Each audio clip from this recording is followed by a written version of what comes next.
Good morning and welcome to Rose Red Homestead, where today is the day that we're going to be starting our series on beans. And we are really looking forward to this. I think that we'll all, including us, learn a lot. And I've been doing quite a bit of research in preparation for the start. And so I would like to just make a little announcement that in our introductory video on a Micro Moment Monday a few days ago, one of the things that I said that we would be covering in each individual video was how the beans sprouted. Well, I have looked into sprouting beans and I have changed my mind on that. There are really just a very few beans that are safe to sprout and eat raw. And so we're going to be doing a separate video about all of the safe beans that you can use for sprouting. And that way, all the sprouting will be in one video, and we will not be dealing with that with our individual bean videos. Also, I want to remind you that we will not be covering canning. We're not going to be covering growing beans in our gardens. We will have individual videos on some of those things. Mostly what these videos are going to be dealing with is dry beans. And if you, instead of having dry beans, if you have a lot of canned beans, you will also be able to fit in at the point where the beans are already cooked, and then we can proceed from there, and the information will be valid at that point in time for both the cooked beans in cans and the beans that we start with dry beans. Many of us have dry beans in our food storage. What we are going to be focusing on with this series is starting with the dry beans from our food storage, or of course from the store. What do we do with beans and how can we most efficiently use them? First of all, with foods that we already have in our food storage or that we can grow in our gardens. And then what are some recipes that vary from when I grew up? As I mentioned in the other video, we stored only pinto beans and we had them in two recipes, which was chili and then ham and beans. So we're going to go with a lot more variety of recipes for each one. There will be a handout available for this lesson, and it will be up on our website, but only for about 2 weeks until the next bean video comes forward. So be sure that you get up there and download that if you want this information. It will summarize the information in the video today. It will be on our website. And so what you do, you just go to our website and you scroll down on that very first page that comes up until it says downloads. And then it will most likely be the last one on the list, and it will be called Bean Fundamentals. Also, another housekeeping issue is that I have started a new playlist named Beans, and I am putting all of our bean videos in that playlist, including the videos that we have done on canning various types of beans. And so let's get started with today's topic, which is bean fundamentals. And we are going to start with the bean family tree. And I have it up here on my whiteboard. You can probably see a little bit of the bottom board. Just disregard that. I'm having a class over here at our home in a few days on this topic. This is our topic that we're focusing on today. So beans belong to the legume family, and I'm sure most all of you already know that. There are 5 different families of legumes: fresh green beans, fresh green peas, pulses, soybeans, and peanuts. We are going to be working with the pulses. And you don't hear this word very often. And a lot of people just also call it dried beans. And that is what I referred to in our Micro Moment Monday video when I said we're going to be working with beans. Well, we are really going to be working with the pulses, all of the pulses. And there are 4 divisions, 4 families of pulses: chickpeas, dry beans, dry peas, and lentils. These 4 families make up the pulses. So in future videos, when I talk about the pulses or the pulse family, you'll know that it is talking about these 4 things. And here they are, right here, live and in person. These are garbanzo beans. Here are 2 examples that these are actually the beans we're going to be working with today. and these are the dry beans. And in the Micro Moment Monday, I had a whole series of dry beans set up here. Then we have the dry peas, and these are split peas. And there are green split peas for split pea soup, and there are also yellow split peas. We'll be doing some fun things with these. And then then the last one is lentils. I have a few left of the brown lentils. I actually need to get more. Here are the golden lentils. We have a video on rainbow lentil soup, where here are the goldens, here are the browns, and these are red lentils. And then this is the flavor packet that you would use to make up this lentil soup. This was packaged up in November of 21, so it is coming up on this year. It will be 3 years old. So this is one of our dry mixes. And I believe we've made a video on this, and I will put the card up here in the corner so that you can access that video if you want to know how to do that. So the next thing that I'm now going to do is we're going to go off camera for a minute, and I'm going to clear off the deck. So we have this whole variety of beans in our food storage, and what if we want to use them in a meal coming up for our supper? Well, we go and get the beans and we bring them in the house. We obviously cannot use them in their dry state. They have to be cooked and softened before they can be used in recipes. And so there are certain techniques that we need to understand and do so that we can make these beans edible in any kind of recipe that we're going to do. Now, it's important to notice that on our chart right here, both chickpeas family and the dry beans family need to be pre-soaked. The dry peas and lentils do not. They are small enough that they can just be added to recipes and cooked while the recipe is cooking. But we definitely need to pre-soak. So we're going to pretend that I'm using both of these types of beans for dinner tonight, and I'm going to show you how I would get ready to have these ready to use in my recipe, whatever the recipe does. We will not be actually doing any recipes with this video. So I need because I know that 1 pound of dry beans is about equal to 2 cups, and we'll cook up into 6 cups of cooked drained beans. I don't need that many. And so I only need 1.5 cups. Now that 1.5 cups of dry beans is going to yield about 4.5 cups of cooked beans, which is what I need for my recipe. So planning ahead and knowing that, and that little piece of information will be on the handout so you can have it in front of you. Knowing that information and about how many beans a pound of beans will make is very important so that we don't make either too little or too many beans and we have some waste at the end. And I know not any of us would waste it even if we overcooked. We would use it for something else. So I'm just going to take a 1/2 cup measurement, and I'm going to show you what I had to do as a child. So my job was to get the beans ready to cook. So here's 1.5 cups of beans. Now, you all know that my countertops are very clean. I put Stearamine on them, and so they're clean. Now, we sort through the beans, and this used to be really important. Well, it's always important, but what we're doing is getting rid of little pieces of dirt, of sticks, twigs, any abnormalities, any broken beans, to ensure that we have the best possibility for success with our cooking. And it makes it very easy to do this if you just spread them out on a countertop. And then the next thing is to clean the beans. I have my strainer right here, so I'm just going to put the beans right here in the strainer. Okay, now that they're in here, I'm just going to turn the water on and rinse them to be sure that they are clean. And again, I'm still looking for broken beans. I just found one.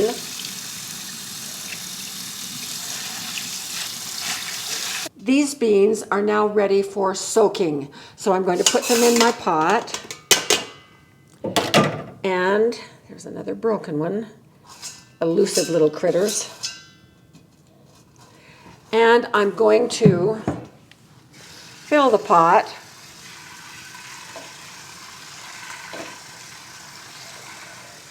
with water that is 2 or 3 inches higher than the beans are, because these are going to soak up a whole lot of the water. And that's what it looks like. All right, we need to stop and talk about a couple of things with this soaking. If your beans are 20 years old, it is likely that no amount of cooking, if you use this strategy that I'm showing you right now, is going to soften those beans. So is there any way that we can soften beans that have been on our storage shelf for 10, 15, 20 years or so? And yes, there is. At this point in time, 2 methods have been shown to be effective by some people. The most commonly used one is to add a couple of teaspoons of baking soda at this point and let the beans soak in the baking soda water overnight. So that's one way. And another way that also works is to add some salt, a couple of teaspoons, a tablespoon of salt. Let them soak in salt water overnight. Now there are 2 ways of soaking. This is the way that I'm going to show you, but then there is a fast way. Last night as we were going to bed, about 11 o'clock, I took a 1.5 cups of these great northern beans, went through the same process that I just showed you with these black beans, put them in this bowl with a lot of water, and then soaked them overnight. They have now been soaking for about 11 hours. And so these are now ready for the next step. These are ready for the soaking step, but I don't want to do an overnight soak with these. I'm in a little bit more of a hurry, and I'm going to be doing these by the fast soak method. And the way that we do that is these are going on the stove. And notice that I didn't put any salt in here. The only thing that I would put in here is either salt or baking soda if I needed to soften the beans. These are newer beans. They don't need to be made soft. So this is just beans and water. This is just beans and water. So this is going on the stove. I'm going to bring it to a boil and boil it for 2 minutes. And then I'm going to put the lid on, and we're going to let them sit for an hour. Doing that brings them to this exact same point where these beans are. So I'm going to get these beans started, and then we're going to continue with the great northern beans. So these beans now have soaked overnight. They are sitting in their soaking water. If you are treating the beans to make them soft because they're very old, this water may have something in it like either salt or baking soda. But this doesn't have anything in it. This was just regular water. We get asked all the time, can't I just use this soaking water to cook them in? And the answer is, please do not do that. And here is the reason why. One of the downside of cooking and eating beans is that for many people, it causes gastrointestinal discomfort, GI tract, our gut, discomfort by bloating and gas. And with beans, the gas is pretty dang stinky. And so it can be not just uncomfortable, but embarrassing as well. And so we want to eliminate the possibility of gas and bloating as much as possible.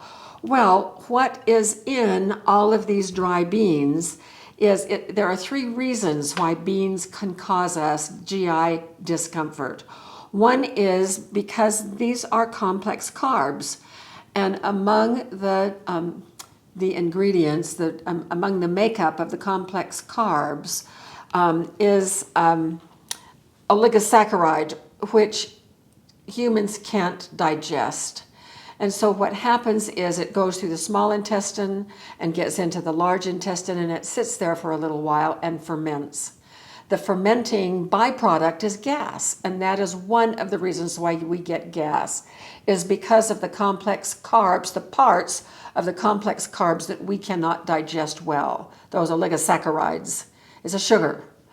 And so anything like saccharide, that probably sounded familiar to many of you.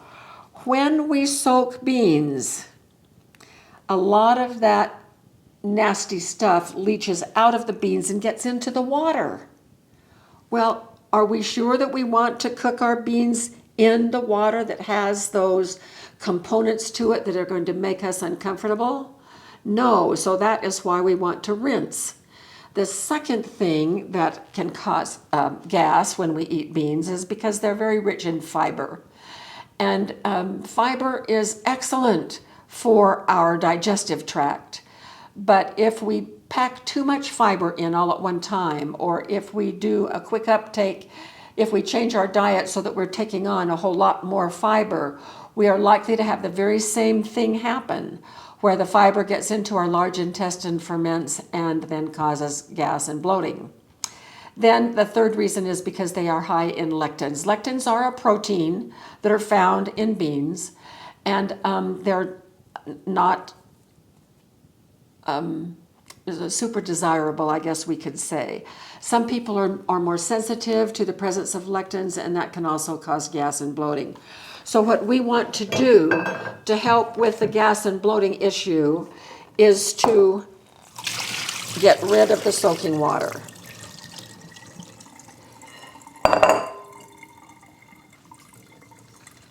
And we want to rinse. Get the beans rid of all of that soaking water, regardless of what else may be in there, like baking soda and salt. We want to get rid of the complex carbs that leached out and make them all pristine again. And now they can go into a separate pan and they are ready to cook. Now, another good reason why we want to soak the beans is because it reduces the cooking time. You will notice that the beans have swollen, they have imbibed, they have rehydrated. All the cells in the beans now contain water, and that is really important when it comes to cooking, because they will cook far more evenly now that all of their cells are filled to the brink with water. And that, if you've ever tried cooking dry beans and have found beans that are unevenly cooked, the reason is because they weren't hydrated when we started cooking, because we want to really do that. Reduce cooking time, help diminish GI discomfort, and then also more evenly cooked are the three reasons that we want to soak those beans and get them completely rehydrated. A couple of other things that you can do to reduce the probability of gas and bloating is to add some digestive aids, other foods and spices to your diet that help in digestion. So the spices include ginger, fennel seeds, cumin.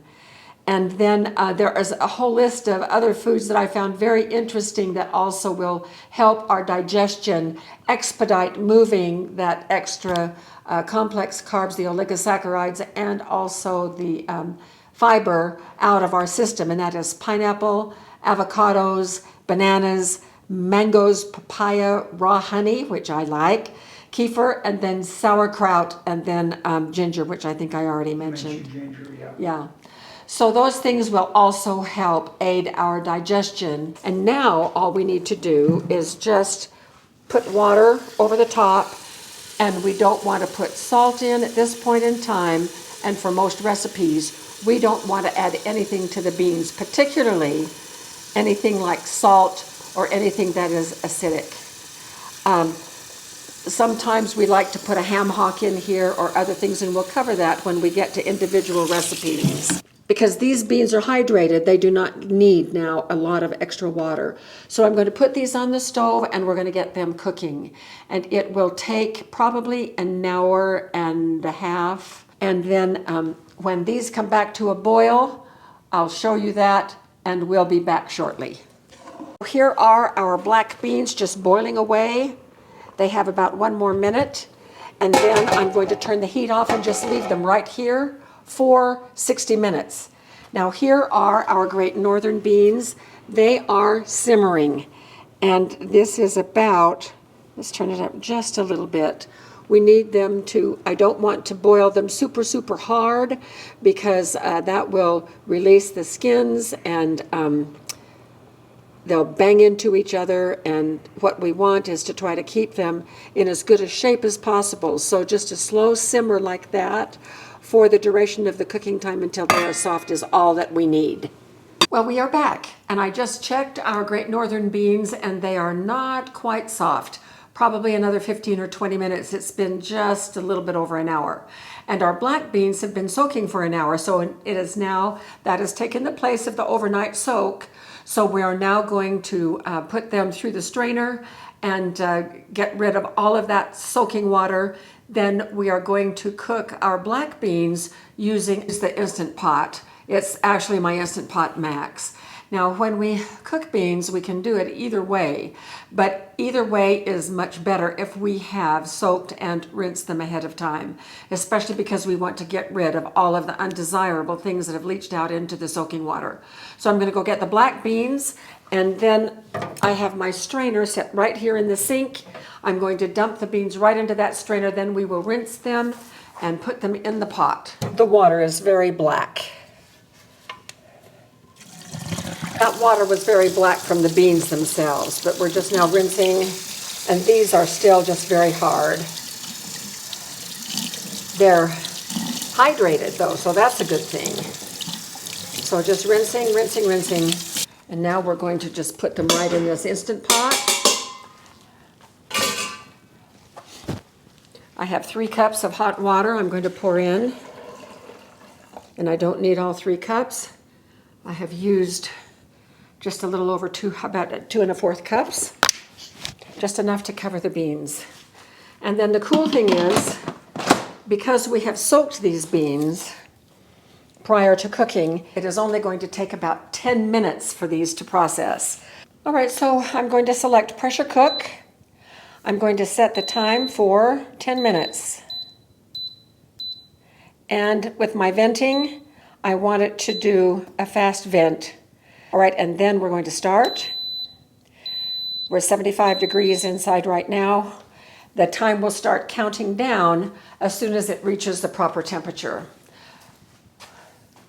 The bottom line is both of these batches of beans are going to be finished at about the same time, with one of them having soaked overnight in the traditional way of soaking and the other doing a quick soak.